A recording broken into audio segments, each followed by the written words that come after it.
Hello everyone, welcome to Ackerman Recap, and today we will explore an amazing world within the realm of anime. After a while, Baki came to find Pickle, but Pickle was already full from eating with Baki, so he didn't want to fight and waste energy anymore. Baki approached Pickle and did a few things that made Pickle extremely angry. Baki launched an attack, causing Pickle to lie down on the ground. Baki continued to assault, gripping Pickle's neck tightly. Pickle had to exert all his strength to launch himself to the highest point of the arena.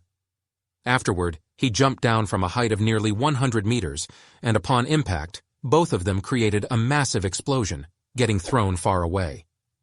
Despite appearing unscathed on the outside, deep inside Baki, things weren't fine at all. The height inflicted severe damage to his internal organs. His current sensation was as if a gigantic boulder was pressing down on him. Pickle recognized this and felt remorseful for the excessive nature of the game, which had caused harm to his small friend. Thus, he clasped his hands together in an apologetic gesture toward Baki. However, Baki perceived this as a humiliation, and even though he wanted to say something, his lungs were filled with blood, and his body was constantly convulsing. Pickle launched slow and deliberate attacks, aiming to prevent further harm to his friend, causing Baki to feel the greatest humiliation he had ever experienced. In order to demonstrate his combat prowess to his adversary, Baki decided to leap from a height once more. This took Pickle by immense surprise. Could this person conceal his strength by pretending to be weak? While still in a dazed state, Baki unleashed a series of strikes before collapsing to the ground. Pickle's brain continued to process the movement after the attack, and as he stood up, he found himself gazing at the ground.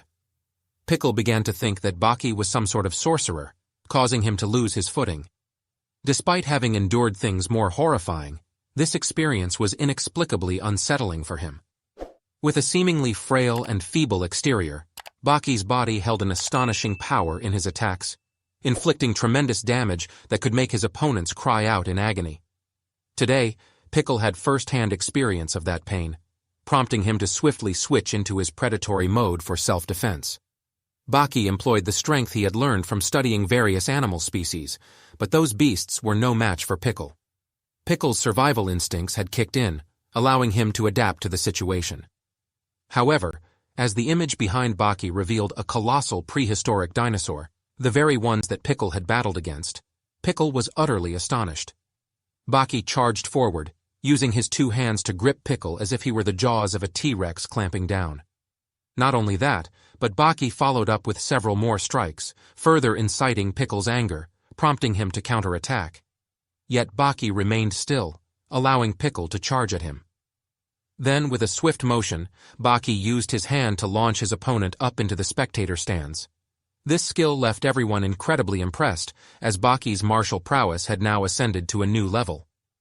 While Pickle was still lying on the spectator stands, Baki immediately marked his territory, causing Pickle's rage to surge. He launched a relentless barrage of attacks against Baki. Each strike he delivered was precise and of top-notch quality, and their frequency only increased with time. However, Pickle was taken aback as his attacks kept missing, leaving him astounded.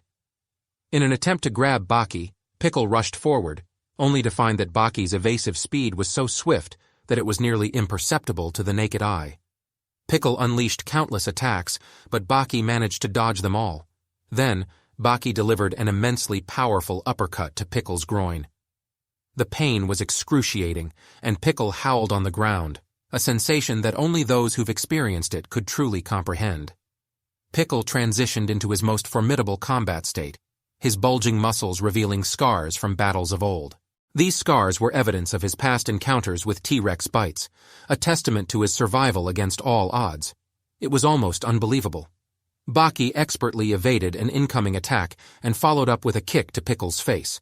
Baki amalgamated his entire martial prowess to dodge, strike, and punch, showcasing a dazzling exhibition of combat skills. Both fighters engaged in a display of impressive martial arts, and the tension in the ongoing battle was palpable. Due to the intense pain, Pickle retreated to create distance, yet Baki quickly closed the gap and delivered a forceful kick to Pickle's jaw. Just when it seemed like the battle's outcome was imminent, Baki unexpectedly wanted to test his endurance against Pickle. They engaged in a direct and unyielding hand-to-hand duel, with neither running nor evading. The two continuously exchanged blows, without dodging or avoiding. Baki's resilience reached its limit, causing him to collapse onto the floor. The surprising twist was that Pickle did not consume him. Baki was swiftly attended to by a rescue team and taken for urgent medical care. Meanwhile, Pickle sat there as people assisted in moving Baki. In the evening, they had a meeting on the rooftop. Pickle seemed to have almost adapted to his current life, while Baki was recovering. Currently, the world is aware of Pickle's existence, and people decide to vote on his fate. The majority of votes favor returning Pickle to a higher level of suspended animation and salt. This decision leaves Professor Payne greatly disappointed. However, no doors can truly confine Pickle. He arrives to bid a final farewell to Citroy because he kept his promise. Since then, Pickle's presence fades from their sight, and they no longer encounter him.